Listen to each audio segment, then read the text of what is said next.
This next relationship is the one that seems to be one of the trickiest in the early part of this chapter for sure. Okay, and that is this concept. The concept itself is relatively intuitive. Okay, and it just says if you're given a specific triangle, so if you have a triangle here and the length of the sides, let's say, are, let's start with angles. Let's say you have an angle of 40 degrees, 60 degrees, and 80 degrees. If you're looking at these,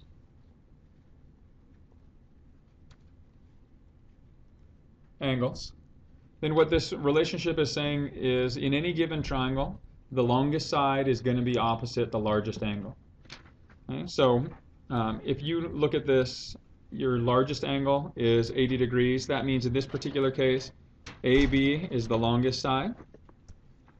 The side opposite the smallest angle is the shortest side. So BC is opposite 40 degrees. That makes it the smallest side. And then finally, the middle, the side that's in the middle, is opposite the angle that's in the middle. Okay? So that's what these two relationships are saying, that in any one given triangle, the side opposite the largest angle is the longest side. The side opposite the smallest angle is the shortest side. Okay? And the converse works for this too. Right? If you're given side lengths, so 5, 7, and 10, and let's say here the angle that's opposite the longest side is going to be the largest angle, so angle A will be the largest angle. The angle opposite the smallest side, in this case angle C, is going to be the smallest angle, and then opposite the middle length side is the angle that's in the middle. Okay, now notice in all of these that I put this condition.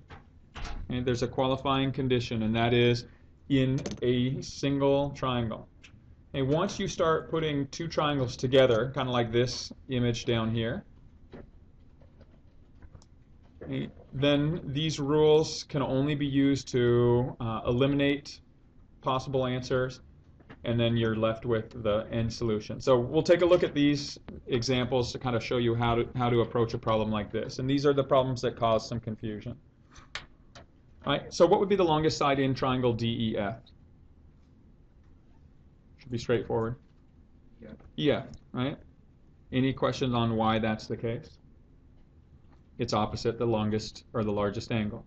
Okay, what about in triangle DGF? What's the longest side?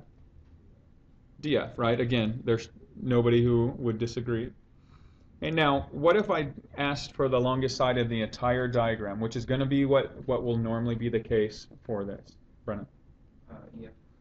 Okay, so are you sure EF? So when you look at EF, it looks like it, right? Again, you can't trust the scale of these.